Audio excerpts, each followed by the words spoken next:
Vamos começar a aula de agentes baseados em utilidade.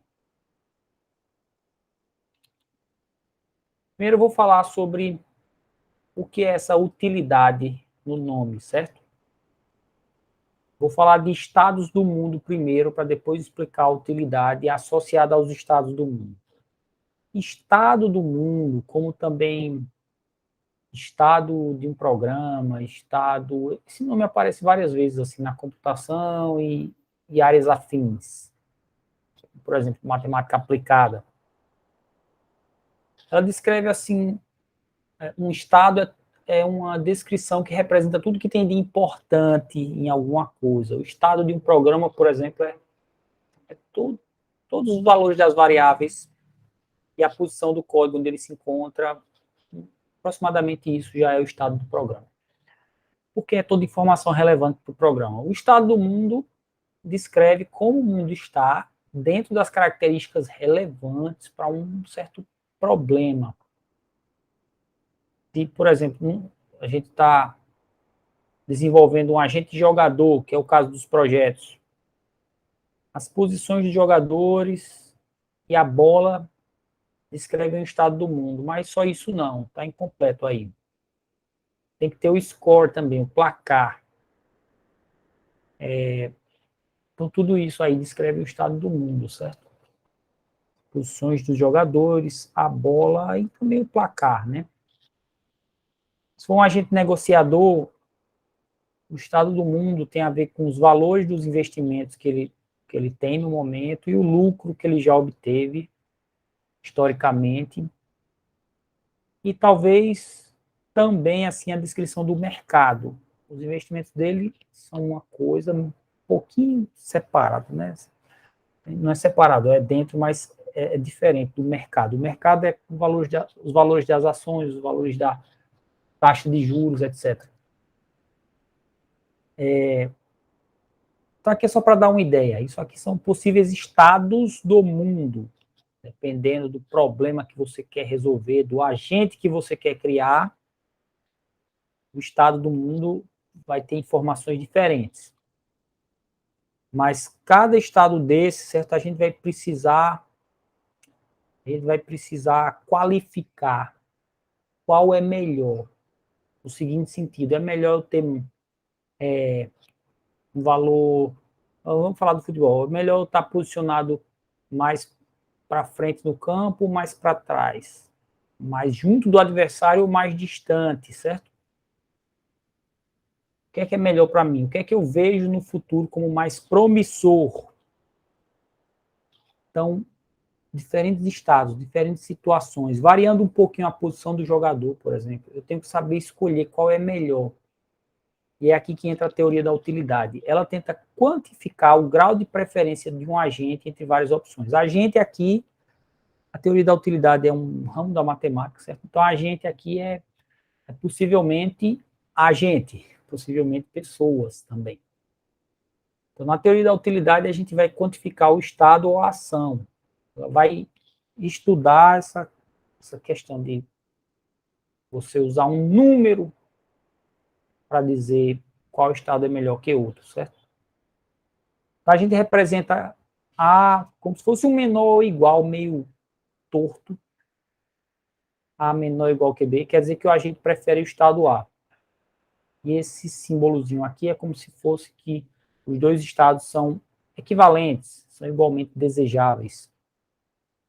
Essa teoria da utilidade ela é usada na economia, na teoria da decisão, na teoria dos jogos. Tudo aqui é ramo da matemática aplicada. Quer dizer, a economia não, a economia usa matemática, mas ela é mais abrangente. Mas usa muita matemática aplicada. A economia usa a teoria dos jogos também. Então, a teoria da utilidade é um ramo da matemática aplicada. Aí a gente vai trabalhar com a ideia de uma função de utilidade.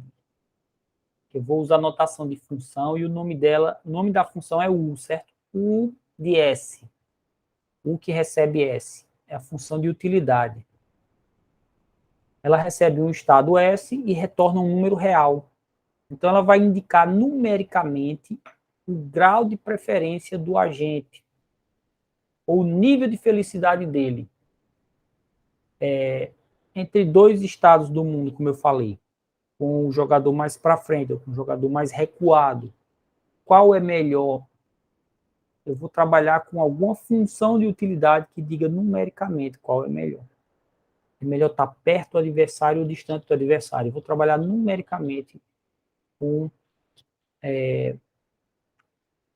essa preferência. Vou criar um número para dizer qual é melhor e qual é pior. O que importa nem é o número, certo? É comparativamente como ele me ajuda a separar os estados, o melhor do pior. Só que tem estado, certo? Tem situação, na verdade, que o estado é meio incerto.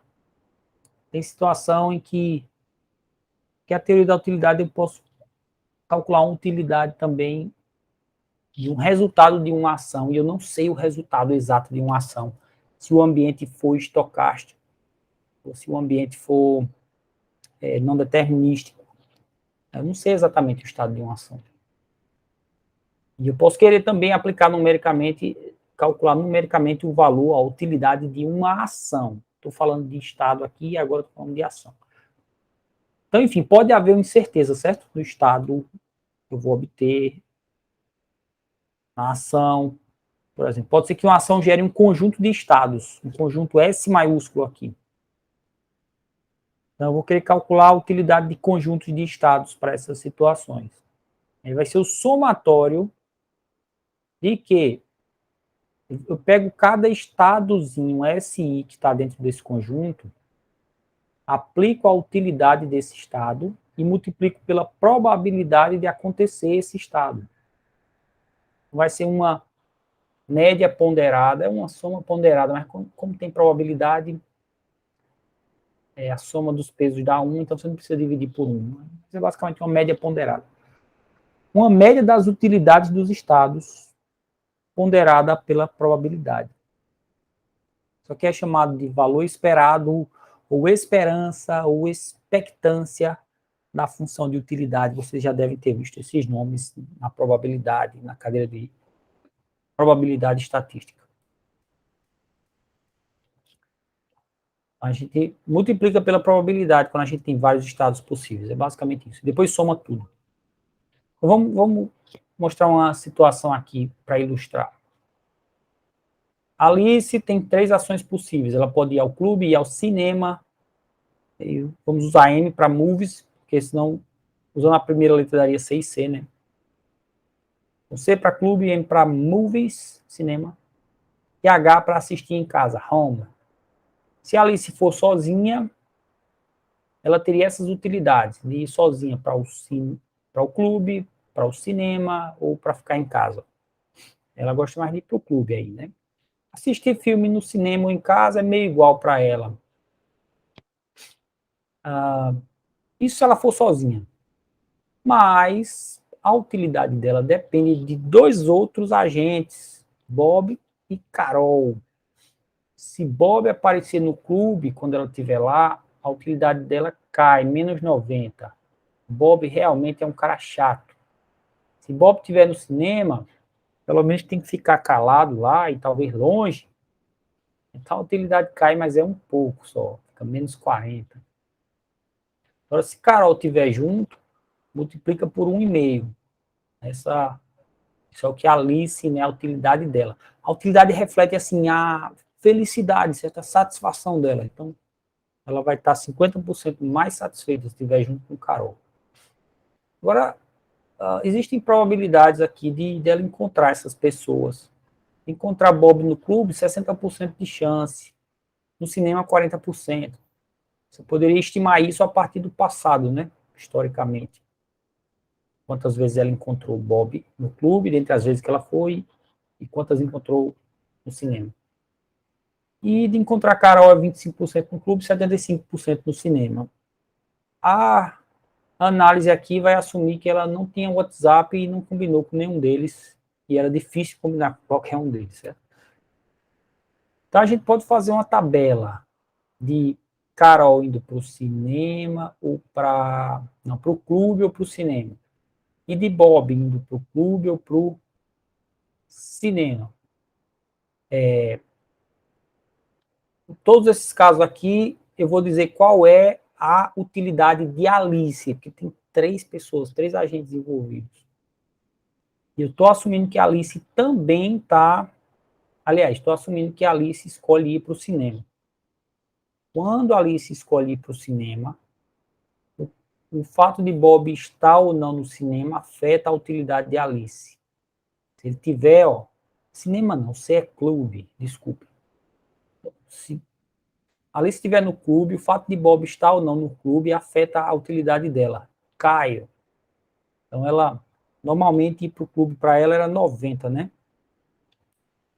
100. Como o Bob foi também, caiu, poxa, aqui diz que cairia 90, mas pelo visto caiu 85. Do jeito que está aqui. Ah, não, caiu 90 mesmo. Cai 90 em termos absolutos, mas se Carol estiver junto, sobe 50%.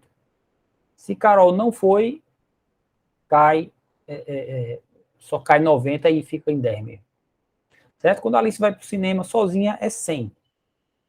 Mas veja essa situação. Para o cinema, para o clube, eu estou confundindo toda vez. Se Bob também está lá, vamos pensar em Carol primeiro. Se Carol também está lá, isso é bom, mas tem que olhar Bob primeiro. Se Bob estiver lá, já cai de cara 90. Cai para 10 a satisfação dela. Era para ser 100. Mas se Carol estiver junto, ela decidir ir para o clube também, sobe 50% e fica em 15. Se Carol inventou de ir para o cinema sem Alice, aí a Alice vai ficar 10 mesmo. Vai ficar bem satisfeita lá no clube, porque Bob está lá também. Agora, se Bob não foi, se Alice também não, ou se Carol também não foi, a satisfação de Alice é que está em jogo aqui. A satisfação dela é padrão. Nem tá Bob, nem tá Carol. É 100. Aqui, Carol foi para C também, foi para o clube. Bob não foi para cinema, está em outro lugar. Então, além do 100, vem um extra de 50% a mais, ela fica em 150. Resumindo, gente, a gente tem que analisar as várias possíveis situações. Só que cada situação dessa tem probabilidades envolvidas. Se a Alice agora for para cinema, que é M, para movies, aí depende se Carol tá lá ou não, se Bob tá lá ou não. Ó. Se tiver, e são essas linhas aqui, aí afeta a felicidade, a utilidade de Alice, afeta para baixo ou para cima, dependendo, né? O melhor dos mundos é quando Carol vai e Bob foi para outro lugar, Bob foi para o clube, e elas estão no cinema juntas. Aí Alice gosta de 50%, mais um extra de 50%, porque Carol tá junto. Ok, mas agora eu tenho que olhar, Alice vai escolher entre ir para o clube, ou ir para o cinema, ou ficar em casa, mas aí a Alice tem que olhar as probabilidades também dessas coisas acontecerem. E aí estão as probabilidades. Certo? Isso vale também atravessando aqui para outra tabela. Então, tudo vai ter que ser ponderado pela probabilidade. No geral, quando ela escolhe ir para o clube, qual é o valor disso? Bem, é 60% de 25% desse valor, é 40% de 25% desse valor, tudo é multiplicado aqui, certo? 40 vezes 25 vezes 150. E qual a probabilidade disso? É 75% e 60% vezes esse valor. E qual a probabilidade disso? É 40% vezes 75%. Multiplica por esse valor. Aí soma tudo e eu tenho a utilidade dessa ação.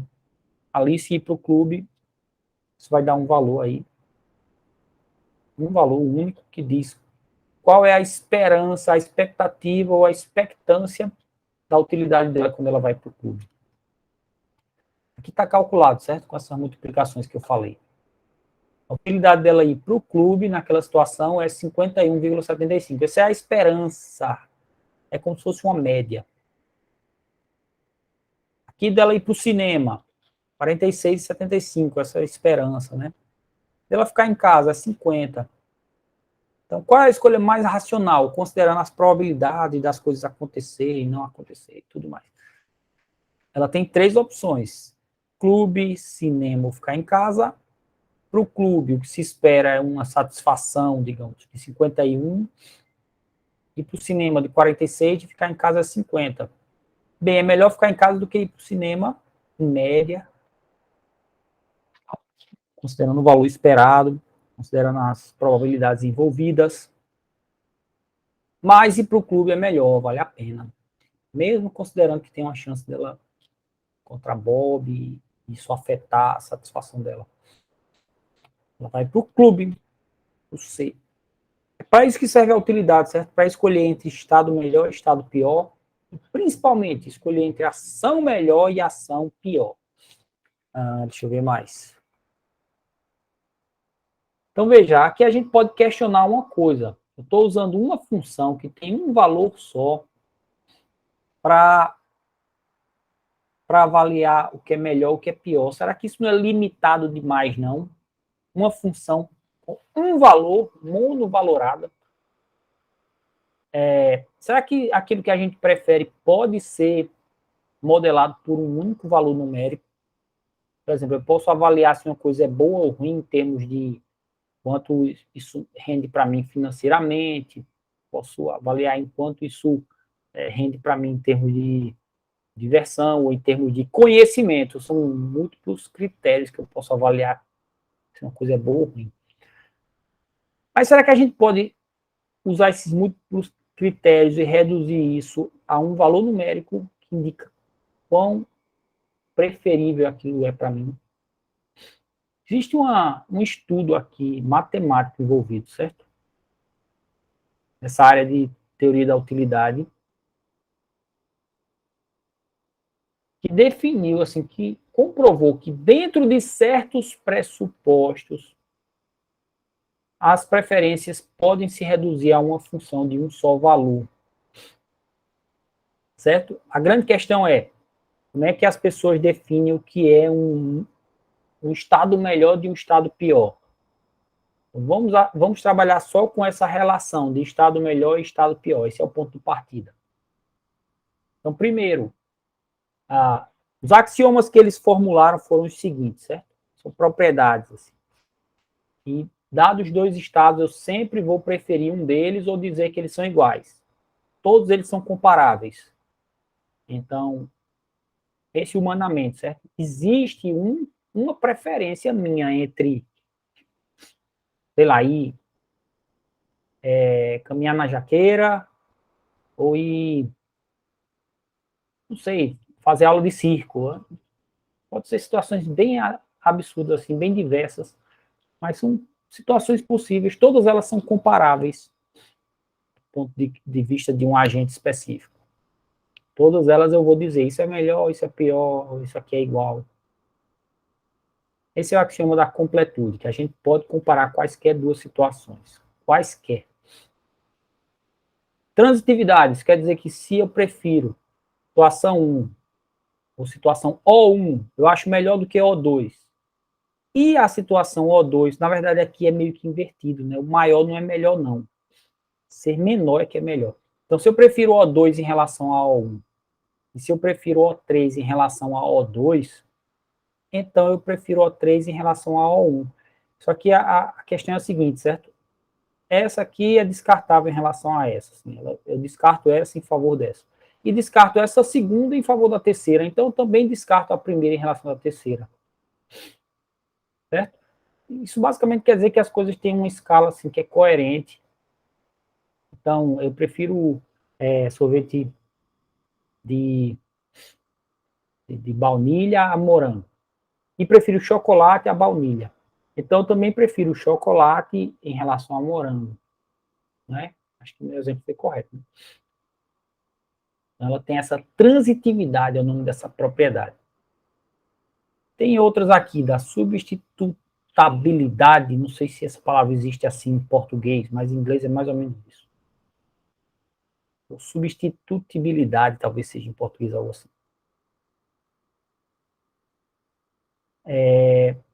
Bem, eu não lembro exatamente essa propriedade não, mas o ponto é o seguinte, tem uma lista de axiomas, alguns deles fazem sentido, esses dois primeiros fazem todo sentido. A maioria deles.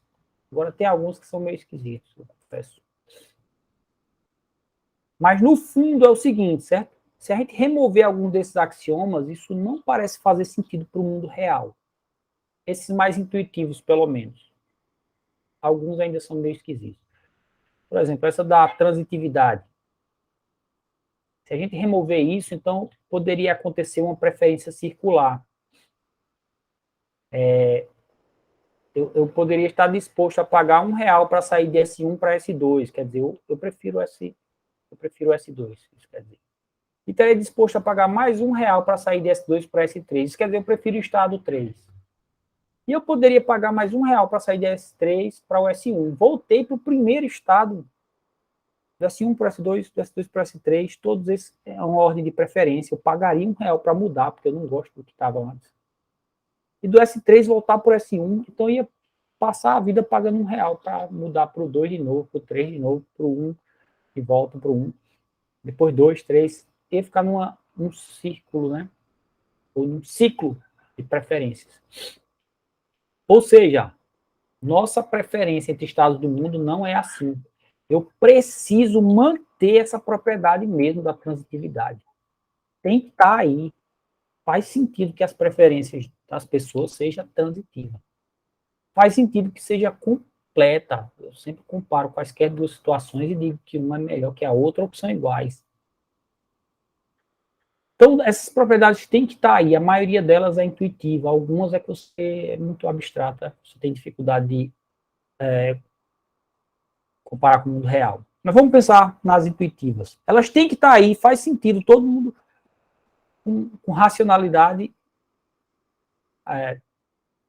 seleciona coisas, tem critério de preferência que obedece a essas propriedades. Pois bem, e daí? Em que é que isso ajuda a pensar sobre utilidade? É que a consequência desses axiomas é que se eu seleciono preferência obedecendo essas propriedades, parece que todo mundo racional faz isso, consequência é que eu posso usar uma função numérica para medir a preferência. Existe alguma função. A consequência é que se todos aqueles axiomas forem verdade sempre, quando pessoas racionais avaliam preferência, então eu posso modelar essa preferência por meio de uma função que mapeia um estado qualquer em valores de 0 a 1. Na verdade, esse valor 0 a 1 pode ser abstraído, pode ser qualquer valor. De maneira que, quando dois estados, o 2 é melhor do que o 1, essa é a ideia, então o valor da utilidade no 2 é menor do que o valor da utilidade do 1. Aqui, a função de utilidade, então, seria quanto menor, melhor. Mas deu para entender, né? Se eu disser qual estado é melhor, certo? Ou se eu aplicar a função e comparar os valores, esses valores indicam a mesma ideia de qual estado é melhor e qual estado é pior. Então, tudo eu posso reduzir a uma função com um valor só. No mundo, a gente costuma analisar sobre vários critérios, mas no final das contas, o que isso aqui quer dizer é que esses vários critérios podem, em teoria, ser substituídos por um critério só, numérico, uma função de utilidade. É isso. E essa função de utilidade para vários estados pode ser calculada daquela forma ponderada que eu expliquei antes, ponderada pela probabilidade. Isso é um estudo matemático que ajuda a pensar o mundo e a criar agentes inteligentes, olha só. Agora, a ideia de utilidade, veja só, é de preferência. O que é que eu prefiro? Prefiro isso ou aquilo. Mas não é exatamente, nem é diretamente proporcional a valor financeiro. Mesmo assim, na vida da maioria das pessoas que costumam se preocupar e gostar de dinheiro, mas isso não necessariamente é a mesma coisa que utilidade. Melhor pensar a utilidade em termos de satisfação ou conforto pessoal. Onde é que eu me sinto mais satisfeito, mais feliz. Isso é utilidade. Não é a mesma coisa que dinheiro para a maioria das pessoas. E só para ilustrar Imagina essa situação aí, acho que já deu tempo de vocês lerem. O que é que você escolheria? Você está num show dos 3 milhões. Você já ganhou 1 milhão de reais. Agora você pode escolher entre lançar uma moeda e se ela der a sua escolha, você diz cara e joga a moeda e dá cara. Aí você ganha 3 milhões. 50% de chance disso acontecer. Se der coroa, você perde tudo, não ganha nada. Não ganha 1 milhão, não ganha nada. Então, agora você pode escolher entre uma dessas ações. Ficar com 1 milhão ou lançar a moeda. Se utilidade fosse proporcional ao dinheiro, ou fosse, né, igual ao dinheiro, vamos supor. Isso aqui seria uma utilidade de 1 milhão ou de algo proporcional a 1 milhão. Vamos dizer que é 1 milhão mesmo. Isso aqui seria uma utilidade 3 vezes maior. 3 milhões, né? Vamos supor, isso aqui seria utilidade 100, isso aqui seria utilidade 300. Isso aqui é utilidade zero, que você perde tudo. Se eu calcular a utilidade desses dois estados, que é a utilidade associada a essa ação, é multiplicado pela probabilidade, certo? Então seria 300, vamos supor, vezes 50%, dá 150. Aqui tem valor zero. Vezes 50% dá zero. Então aqui a utilidade combinada dessas possibilidades aqui é de 150. E a desse seria 100. Então é melhor lançar a moeda. Mas me diga aí, algum de vocês que está assistindo aí, escolheria lançar a moeda nessa situação? Fala sério. Não, professor, contando que a Lady Murphy aumenta a probabilidade de dar errado, eu também não jogaria, não. Eu também não. Não jogaria, jamais. Então veja, a utilidade não é proporcional ao dinheiro. É assim, a utilidade de chegar aqui em 1 milhão, poxa, 1 milhão, tô assim, sei lá, indo muito além, né, das minhas posses, eu imagino, para quem todo mundo que está aqui seja essa realidade. Estou aumentando muito meu patrimônio, estou virando milionário agora. Então, isso é uma utilidade alta para mim, né? Vamos supor, uns 90. Agora ir para 3 milhões. Bem, já sou milionário com 1 milhão, ir para 3, sei lá, é um pouquinho melhor, é uns 100. Tá entendendo? Aqui não é como se fosse de 100 para 300, é como se fosse de uns 90 para 100. E perder tudo aí realmente seria mal demais. Seria zero, até seria negativo, porque a pessoa tinha quase 1 milhão, certo? E perdeu tudo. Aí vamos trabalhar com zero. Aí agora sim, se você calcular a probabilidade combinada usando esses valores, calcular a utilidade combinada usando esses valores de utilidade, essa situação descrita pela ação 2 dá 50% de 100, dá 50. Então, a comparação seria entre 90 e 50. É melhor ficar no estado 1, que tem utilidade 90, que é essa ação 1, fazer nada. Né? Ela é que me garante o estado 1. Aí faz mais sentido modelar a utilidade assim, e não de maneira proporcional ao dinheiro. Certo? A utilidade não é sinônimo, igual, nem proporcional a valor financeiro, não. Inclusive, gente, existem dados empíricos interessantes. Eu podia ter pego coisa mais atual, mais outros gráficos aí de outros estudos, porque eu acompanhei um curso no Coursera que falava sobre critérios assim científicos que aumentam a felicidade das pessoas no sentido de satisfação pessoal. Mas comprova isso aqui, certo? Não é verdade que a pessoa, quanto mais dinheiro, mais feliz, assim, ilimitadamente. A pessoa chega a um certo limite, isso aqui é de quanto as pessoas ganhavam por ano nos Estados Unidos, eles medem por ano. Chega a um certo limite, que se eu não me engano, um dado mais atual que eu vi é por volta de 100 a 150 mil dólares por ano, e a partir dali não cresce muito não a satisfação de você ter um salário maior. não muda para você a sua felicidade com a vida, a sua satisfação com a vida. Então, dinheiro não é tudo nessa vida. Dinheiro vai só até certo ponto de lhe garantir alguma satisfação, algum conforto. Nessa vida vai só até certo ponto. E na próxima vida, então, se não existir próxima vida, seu dinheiro não vale nada lá. Porque não existe, acabou. Acabou sua vida. E se existir próxima vida, seu dinheiro não vale nada lá também. Certo? E eu acredito que existe. Então, só para reforçar, certo? Utilidade não é proporcional ao dinheiro, e isso até na vida real das pessoas foi comprovado, assim, que psicologicamente não é tudo. E não traz felicidade ilimitada. O ganho de satisfação é pequeno a partir de certo momento. Você atinge ali um nível de classe média alta, talvez, para os Estados Unidos. Acabou, estaciona. Então, a utilidade é uma medida de preferência do agente, é um tipo de satisfação pessoal.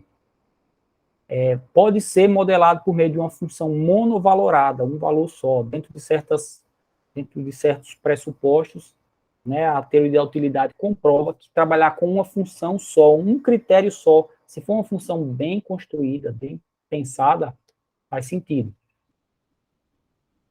E aí, se você tiver essa função pronta, você tem uma ferramenta excelente para criar um bom agente. Certo? Você sabe modelar suas preferências por meio de uma função, as preferências de compra, por exemplo, por meio de uma função de utilidade. Você pode programar num agente e dá para fazer um baita agente, assim, se sua função estiver boa. Agora, o agente tem que saber também qual é a saída da ação, quais são as probabilidades de resultados. Certo? Aí você faz o agente escolher a ação que maximiza a utilidade. Isso se o agente sabe, quando ele faz uma ação, qual é o resultado dela. Aí ele sabe aplicar a utilidade nesse resultado dela, da ação. Só que eu vou mostrar nesse agente, em um desses agentes baseados em utilidade, principalmente. A gente vai ver duas arquiteturas de agentes baseados em utilidade. Uma delas é bem conhecida academicamente. Ela está no livro mais adotado de IA, talvez o mais adotado até hoje. Eu vou chamar de arquitetura padrão, certo? Arquitetura estudada aí na IA, na academia. Mas tem uma arquitetura para criar agentes que é usada na indústria dos jogos, de games. Aí eu vou chamar de arquitetura simplificada, que é muito eficiente para programar games. Então, se é boa para criar agentes em games, gente, é boa para usar em outras coisas. Fazer boas inteligências artificiais para jogos é muito desafiador. Então, vale a pena estudar as duas. Vamos lá ver a arquitetura padrão, aquela mais acadêmica. Proposta por Russell e Norvig, são dois caras tops. Um deles agora é cientista-chefe, é o chefe da área de pesquisa de IA no Google. Um deles. O outro está em outro cargo alto também, assim, algum. Não sei se está em universidade, mas são dois caras importantes da área de inteligência artificial. Aí ele propôs essa ideia aqui de agente baseado em utilidade.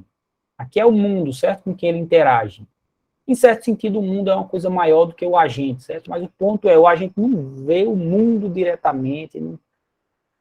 Isso vale para a gente também, né?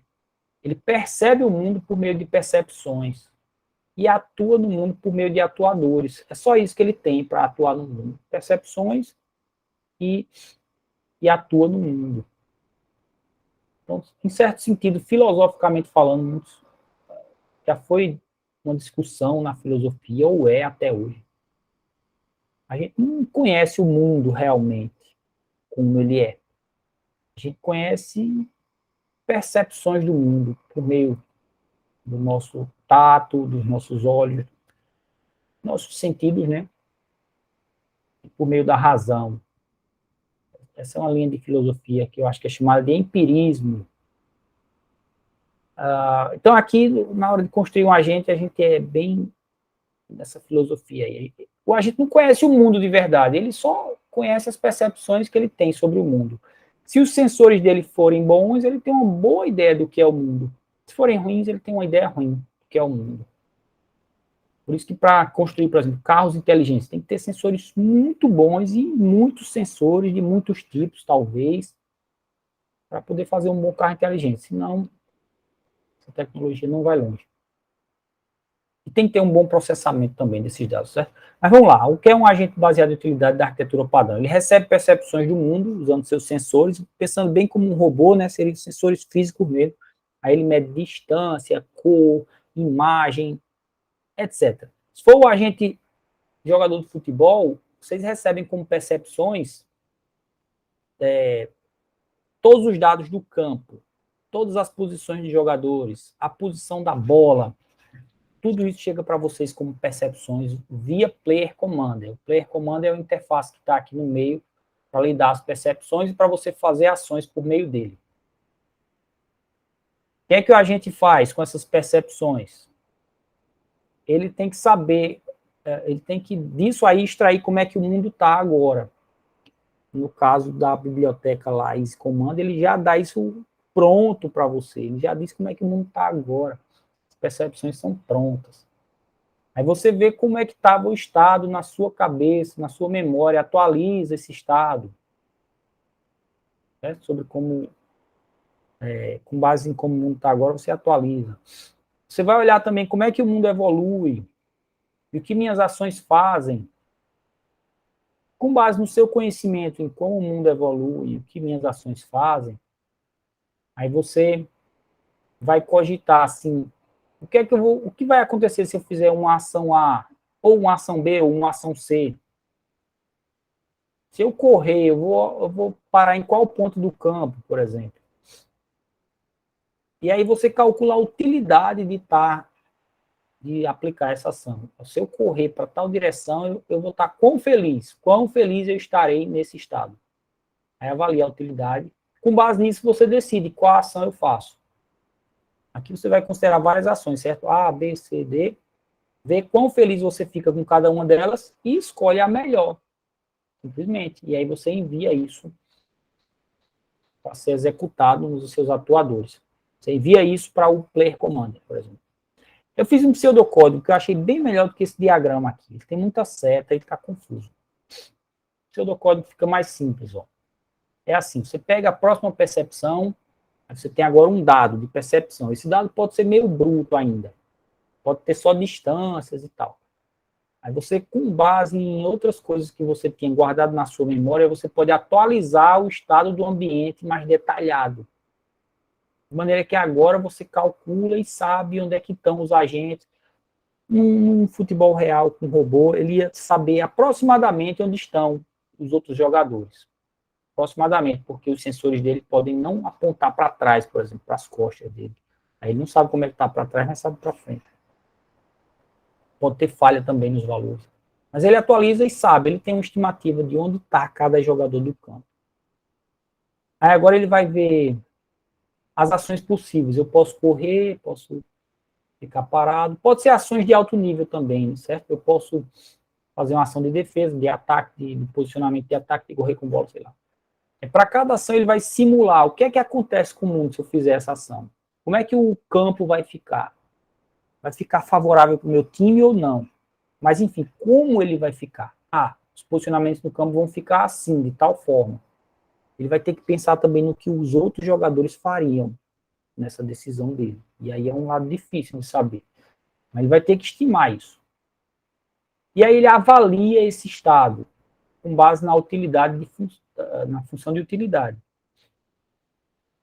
Esse novo estado seria bom ou ruim para mim? Aplica a função de utilidade, ela dá um valor numérico que diz isso. Depois de fazer isso com todas as ações, eu vou escolher a ação AMAX. É a ação que maximiza, que deu o maior valor da utilidade. Certo? Isso aí seria meio que o argmax, né? É o argumento que fez essa função ter o maior valor. Mas, enfim, é a ação que gerou estado de maior valor de utilidade. E agora ele executa essa ação, a ação que dá o maior valor. Faz sentido essa arquitetura? Eu acho que faz, né? Agora ela requer bastante do projetista, do agente. O agente tem que saber exatamente cada ação que ele executa, o que é que vai acontecer com o mundo. Em que estado ele vai ficar. E tem que ter sempre uma boa função de utilidade que avalie se esse estado é bom ou ruim. E aqui requer bastante cuidado de implementar isso, porque numa situação de campo você pode olhar e dizer, está favorável para o Palmeiras. São Paulo vai e faz um gol, então você avaliou errado. Ontem foi o contrário, né? O Palmeiras virou em cima do São Paulo. 4-0, depois de ter perdido o primeiro por 3-1, né? Bem, mas paralelo. Essa arquitetura, ela requer bastante. Ela vai escolher a ação que leva o mundo para um estado futuro de melhor utilidade, mas aí você tem que saber exatamente o estado resultante da sua ação. Se eu correr, o resultado vai ser que o time vai estar posicionado assim, o time adversário vai estar posicionado assado, e isso é favorável para mim, e aí eu escolho essa ação. Você vai ter que calcular mesmo, certo? Qual é esse estado resultante da ação antes de você fazer a ação. Ela olha para o futuro e, nesse sentido, ela é melhor, entre aspas. Se você souber calcular o futuro, quando eu realizo uma ação, você sabe o que vai acontecer no futuro, ela é melhor. Mas você pode olhar mais para o presente e dizer assim, para essa situação, é a situação de aplicar tal ação. Ponto final. Está olhando um pouquinho mais para o presente do que para o futuro, certo? Aí vem a arquitetura simplificada, que segue essa abordagem. Ela é mais simples, ela é usada na indústria de games e tem substituído Behavior Trees. Os projetistas têm achado melhor de desenvolver com ela do que com Behavior Trees. O Behavior Trees já ganhou também um espaço que era das máquinas de estado, né? Então eu acho que essas três técnicas ainda existem, mas a arquitetura simplificada ganhou espaço talvez para agentes mais complexos, principalmente em jogo de tiro, me parece, coisa assim. É bem complexo de criar. Então, basicamente, calcular a utilidade para cada ação ou para cada comportamento. Ela não calcula o estado futuro, ela elimina esse passo. Ela, direto da ação, ela calcula a utilidade. E ela faz isso para todas as ações possíveis que ela pode tomar. Pode ser uma ação como um comportamento, certo? Do nível mais ou menos que a gente usava para cada estado da máquina de estados. Cada estado ali não era uma ação pontual, era um comportamento. Comportamento de correr com a bola, comportamento de mover para uma posição de apoio, comportamento de voltar para home base, a posição, né, base do campo. Cada comportamento desse, você vai avaliar ele, se ele é bom ou ruim para o agora. Para o agora, está aberto o meu caminho para frente. Então, correr com a bola agora seria 10, porque está aberto. Dá para eu correr com a bola, eu vou avançar com ela. Aí corre com a bola. Talvez a frente esteja bloqueada de adversário, e correr com a bola agora é ruim. A utilidade dessa ação é ruim. Vou olhar outra ação. Então, você olha as ações e calcular a utilidade delas. Ações, assim, de certa granularidade, não pontual demais, não. Comportamentos, vamos chamar assim. Então, ele fica assim, ó. Ainda é muito semelhante, mas ele pega as percepções, atualiza o estado do ambiente, né, do mundo. Isso está igual. Mas agora ele vai olhar para cada função, qual é a utilidade dela no estado atual. Entenda, a função de utilidade aqui fugir um pouco daquela visão matemática, que é de avaliar estado, ou eu posso avaliar uma ação com base no conjunto de estados resultantes dessa ação. Mas ela sempre avaliava estado. Mas aqui ela foge um pouco daquela visão matemática de função de utilidade para estados, e ela vai avaliar direto a ação como um estado. Para dizer assim, essa ação é boa nesse estado, sim ou não. Certo? Então, essa aqui não foge um pouco, porque até não surgiu no meio acadêmico, mas ela é prática, assim, em termos de desenvolvimento, ela é mais prática, mais direta. E aí ele escolhe a ação que dá o maior valor e executa a ação. A mesma coisa aqui no final. Aí eu até coloco, será que é uma função de utilidade? A função de utilidade é para estados. Aqui ele está aplicado a ações, mas você pode entender ela como uma estimativa daqueles estados futuros. Só que você economiza um passo, você não vai ver nessa ação, vai acontecer o quê? Pode surgir esse estado, esse ou esse, calcula cada um deles, multiplica pela probabilidade de cada um ocorrer, soma. Não, ela elimina tudo isso e dá um valor estimado. Essa ação, o futuro para ela é promissor, é 50. Ela estima aquela expectância ou esperança da utilidade dos possíveis estados futuros. Ela estima o futuro bem diretamente.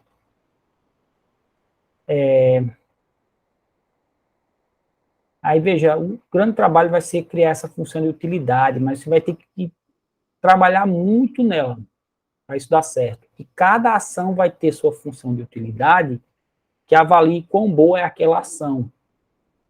Mas elas vão se basear em várias medidas para o jogo que você pode ir criando de maneira encadeada. Por exemplo, distância para o inimigo, isso pode transformar isso numa medida de ameaça.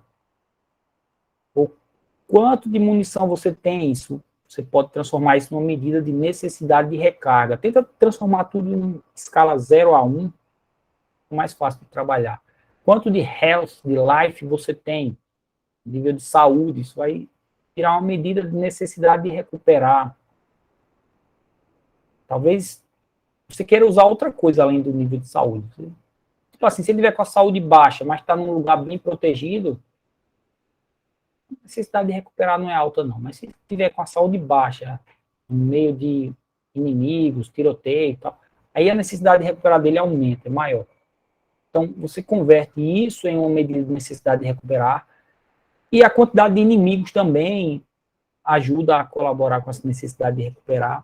Então, você vai combinando métricas para produzir outras métricas, e outras métricas, e outras métricas. Numa hora, isso vai dizer quão boa é uma ação. Quão boa é a ação de fugir, quão boa é a ação de atacar, quão boa é a ação de procurar life, alguma coisa assim. É útil normalizar os valores de 0 a 1, como eu falei. Para normalizar isso é bem padrão, é muito usado em várias áreas, inclusive na ciência de dados. Você normaliza ele pegando... Você tem um conjunto de valores, certo? Digamos assim, vários agentes lá, e cada um está a uma distância diferente do... Não é para vários agentes, mas pensar em cada agente mesmo. Ele tem uma métrica disso, uma métrica daquilo. Então, você vê o mínimo e o máximo que ele dá para cada critério desse. Cada critério tem o seu valor mínimo e máximo que pode acontecer. E tem o valor que está agora. O valor que está agora é o X. É o X, certo? E eu quero normalizar ele. Eu normalizo o X fazendo isso. Pego o valor que está agora, que é o X, subtrai do mínimo e divido pelo máximo menos o mínimo. Isso vai dar um X entre 0 e 1, normalizado. Faça isso com todas as medidas. A reação nem sempre é linear, então, às vezes, você pode querer criar uma curva de resposta para certas coisas.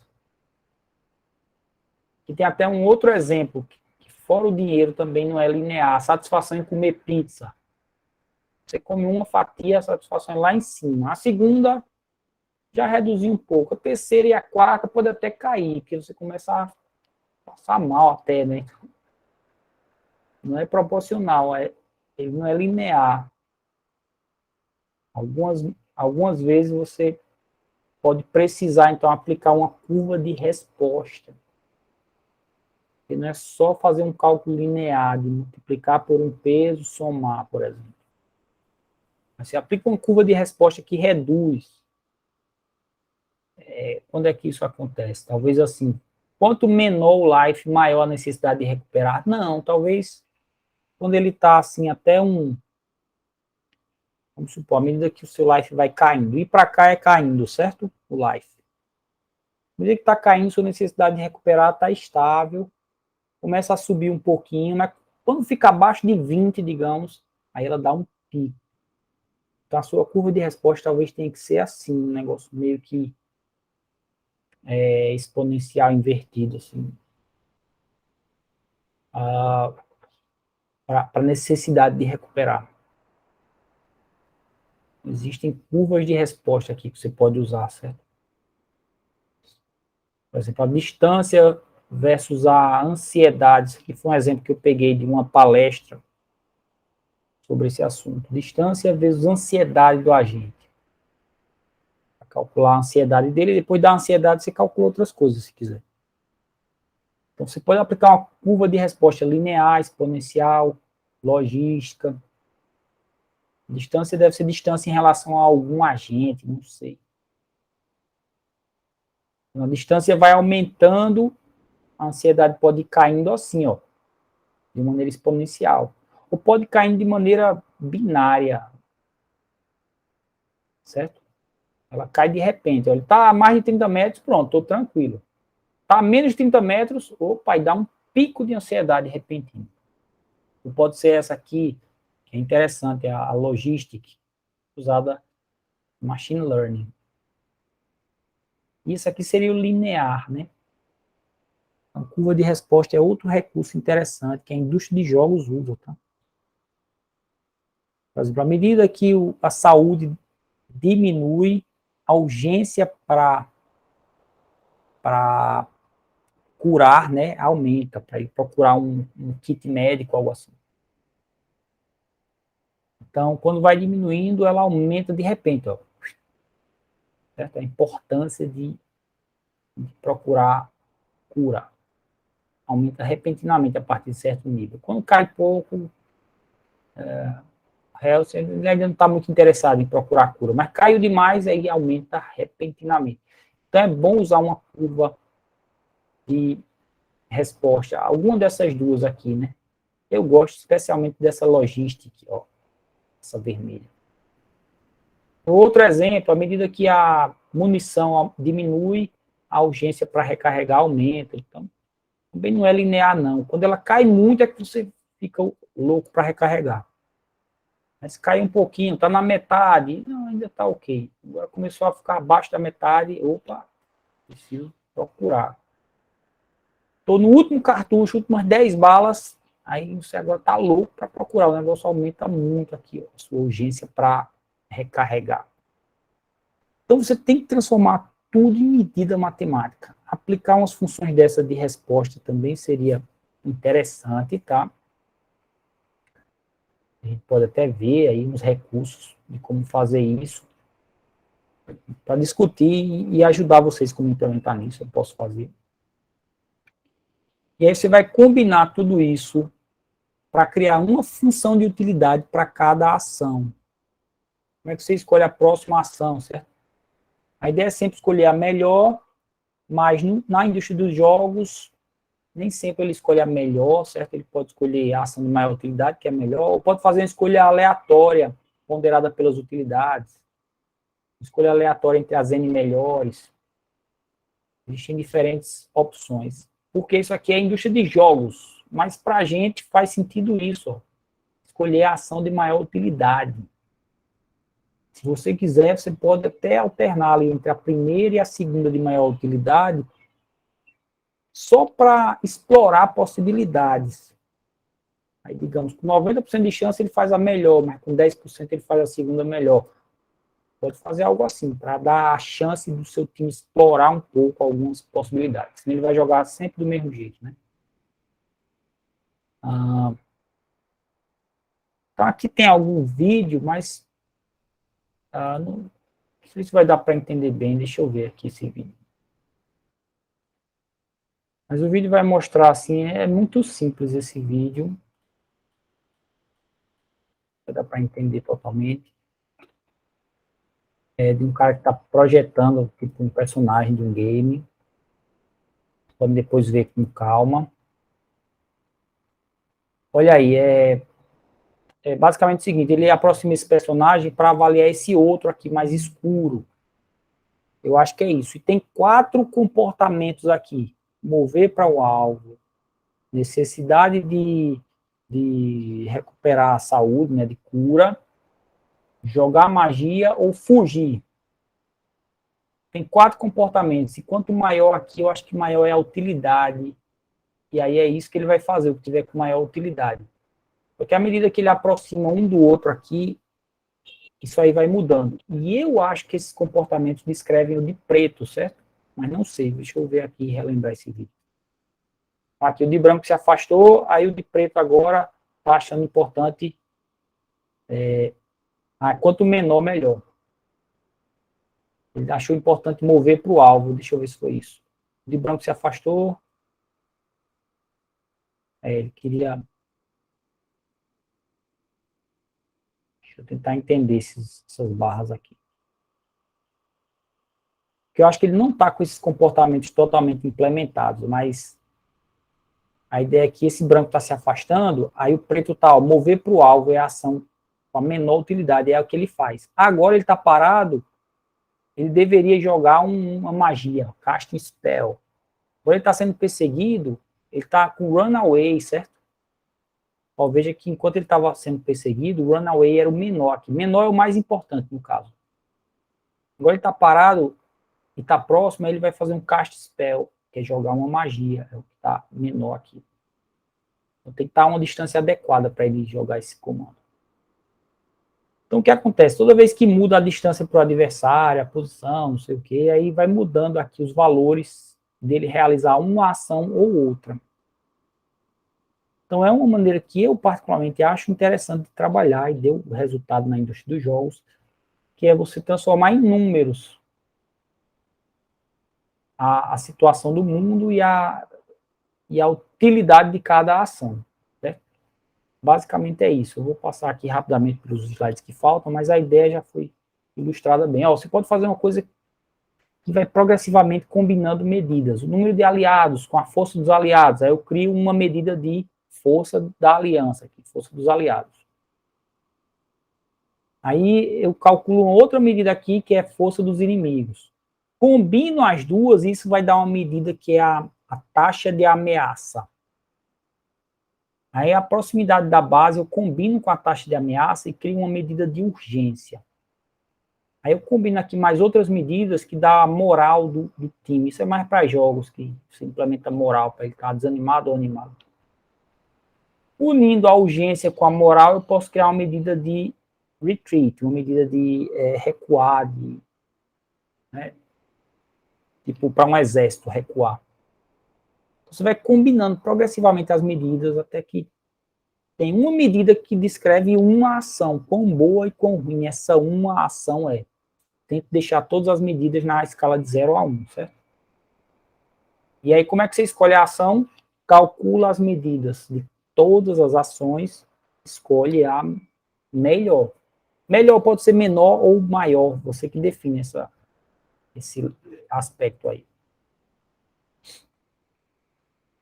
Você pode até variar a personalidade dos agentes. Isso aqui é para jogos, certo? Pode variar a personalidade dos agentes, fazendo algumas mudanças. Um agente vai valorizar mais atacar, enquanto o outro é mais medroso. Que para vocês, você pode fazer um agente valorizar mais atacar, outro valorizar mais defender, de acordo com o posicionamento do time, certo? Aí isso pode virar um peso. Se a oportunidade é boa de atacar, mas o cara é um zagueiro, ele não faz nada. Ele não vai atacar. A chance é pequena dele ir para o ataque, porque ele é zagueiro. Você pode fazer algo assim. Mas se a oportunidade é boa de atacar, o cara é um atacante, ele corta o ataque. Ele tem uma história, eu acho que foi Romário que dizia assim, o Marinho tinha papa na língua, aí ele dizia para o zagueiro, olha, você pegou a bola, solte logo, passe para a gente que sabe jogar bola, que você não sabe jogar bola não. passa para o meio campo, passa para mim, mas não fica com a bola, não. Ele dizia para os zagueiros. Eu acho que era o Romário, certo? E era mais ou menos isso, eu não lembro exatamente como é que ele dizia. Mas era algo assim. Então, você pode parametrizar isso de acordo com o posicionamento no campo que você quer para o seu jogador e deixar eles parecidos, mas criando variação nisso, na métrica, na medida de utilidade de cada ação. O zagueiro vai ter lá o comportamento de atacar, mas a medida de utilidade da ação de atacar dele é menor, é diferente, para ele não se aventurar demais ao ataque. Nesse caso do simulador, não é porque ele é ruim, é porque ele deixaria a sua defesa aberta, né, desguarnecida. Então você pode variar isso para criar personalidades, para criar posições diferentes do campo, para criar um cara que quer jogar só na ponta, porque ele é um ala, ou ele é um lateral, ou ele é um ponta. E todos os jogadores podem se aventurar ali na lateral de vez em quando, mas você muda a utilidade dele fazer isso lá para baixo, para ser mais raro. Você só vai jogar na ponta, digamos, um outro cara do meio campo vai correr lá pela ponta e fazer uma jogada como se fosse um ala ou um ponta, se ele, por acaso, estiver ali e não tiver outra pessoa para fazer aquilo, aí ele pode fazer. Enfim, você vai mexendo com métrica, com medida, com número, mas o comportamento é o mesmo. Os comportamentos podem ser os mesmos para todos os seus jogadores, mas as utilidades vão ser diferentes, quando o cara é zagueiro, meio campo ou atacante, por exemplo. Como você queira dividir, certo? Ou zagueiro e atacante. É outra maneira de organizar, tá? Outra arquitetura, outro design pattern para você criar agentes aqui. As vantagens de agentes baseados em utilidade é que é uma maneira simples e eficaz de escolher entre múltiplas ações e comportamentos possivelmente conflitantes. Também é uma maneira simples de lidar com ações probabilísticas, você não sabe o resultado, possivelmente não determinísticas. Ou quando tem um adversário que você não pode prever muito bem, né, mas você prevê mais ou menos qual é o resultado da sua ação. É uma maneira simples de você lidar com isso. Ao invés de ter que calcular o que é que vai acontecer no mundo depois dessa ação. Depende do seu adversário. Aí é muito impreciso. Já que é impreciso, faz um palpite mais probabilístico, cria uma função que dá o que você acha que é bom, melhora ela ao máximo. Essa é a ideia dos agentes baseados em utilidade. É fácil de variar comportamento, é só mudar um pouquinho os pesos em alguma métrica.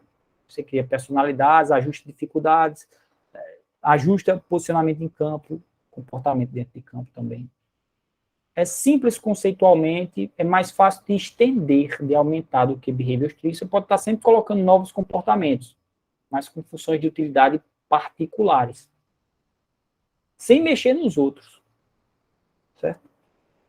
Se você está com um conjunto de comportamentos que está bom, mas numa certa situação seu agente está indo mal, aí você, poxa, ele precisa de um comportamento melhor para quando ele está na lateral. Aí você acrescenta um comportamento de quando ele está na lateral, bota a função de utilidade para disparar, para subir quando ele está na lateral, quando é a hora boa dela entrar em ação, e pronto, agora você consertou seu agente. Estava indo mal quando estava na lateral, agora ele vai bem. Pode criar um comportamento só para bola parada. Toda bola parada aqui é 2 toques, né? Que um jogador tem que tocar para o outro. Um comportamento só e transforma os estados lá do jogo em utilidade que dispara lá para cima quando a bola está parada. Enfim, gente, essa é uma técnica que cresceu na indústria aí, substituiu totalmente não, né? Mas ganhou um espaço em relação aos behavior trees. O pessoal argumenta aí na internet que é melhor, mas é difícil avaliar o que está na indústria em geral aí. Né? Porque nem tudo que eles fazem é aberto assim. Ela é um tipo de arquitetura reativa, a gente vai ver essa classificação depois, mas só que máquina de estado também é, behavior tree também é, todas são, todas essas que eu citei. E as desvantagens ou dificuldades? É que modelar as funções de utilidade pode ser complexo, essa é a grande dificuldade. Lidar com muitos comportamentos também. Você pode ser que você coloque um comportamento lá que ele nunca é disparado, porque a função de utilidade dele nunca dispara, nunca é melhor que as outras. Aí requer um ajuste fino, certo? Opa, diminui. Tem outra que está disparando muito em situação que era para ela ficar, quer dizer, ter uma utilidade baixa, está com utilidade alta. E a minha, que era para ter uma utilidade alta, está meio baixa. Tem que ajustar as medidas, mexer com o número. E outras dificuldades das arquiteturas reativas que a gente vai ver depois. A arquitetura reativa é um negócio que é baseado em comportamento simples e ele acontece uma coisa, ele reage, basicamente. Não faz um planejamento de longo prazo. Tá? Como conclusão, quando você tem dois ou mais agentes tentando maximizar suas próprias funções de utilidade, é o caso de vocês, tem dois times, cada um quer ganhar do outro, né? Aí você não sabe, assim, a priori, como é que o outro time vai reagir, então isso pode trazer alguma dificuldade. A ação que você modelou, dizendo assim, essa ação tem uma utilidade alta, ela é boa em tal situação, depende do outro time. Isso não é uma medida que é independente da ação do outro time, não, ela depende do outro time. Mas aqui a proposta é calcular independente do outro time. Tipo assim, tá aberto na minha frente, não tem adversário, eu vou correr com a bola. Isso pode ser excelente contra um time mais fraco e pode dar muito errado contra um time mais forte, que corre, fecha você, corta e você não consegue ir longe nesse seu correr com a bola. Tá? Então, é mais difícil prever, assim. É difícil prever quando tem dois agentes inteligentes, dois times de agentes, no nosso caso. Então, as ações deles afetam as utilidades uns dos outros. E, na verdade, trabalhar com isso tem toda uma dificuldade teórica para a gente estudar ainda. Isso aí envolve teoria dos jogos, para você entender dois agentes competindo, quando a agente de um afeta, a ação de um afeta a ação do outro. E a utilidade do outro também. Pronto, tem aí a referência de uma palestra. Vocês podem dar uma olhada, um cara da indústria de jogos. Não sei se ainda está no ar, eu vou olhar. E usei algumas figuras dessa palestra também. Mas quero que vocês tentem fazer, quero que vocês façam, né, um time. Tá aí ainda a palestra. Quero que vocês façam um time de futebol baseado em utilidade. Os agentes, seus jogadores, vão ter vários comportamentos lá. Você vai selecionar dessa forma aí que eu mostrei. Esse é o segundo projeto, tá? Dá para aproveitar muita coisa do primeiro. Os comportamentos que você já criou, você aproveita. Correr com a bola, voltar para home base, posicionar. Agora, a maneira de disparar ele é diferente, não é mais máquina de estados. É uma função de utilidade. Você faz o seguinte, isso aí dá para modelar de maneira orientada a objetos, bem legal. Você faz cada um ter um valor de utilidade. Você calcule seu valor de utilidade, a ação vai dar o valor 100. Agora, a outra ação, calcule seu valor de utilidade, a ação de correr com a bola, digamos, ele vai dar o valor 50. Então, vou escolher essa primeira ação, que deu valor maior. Correr com a bola, deu um valor baixo. Dá para fazer bem modelado, assim, bem orientado a objetos. E, enfim, a gente pode fazer aula prática para a gente tentar fazer time simples, baseado em utilidade, juntos aqui.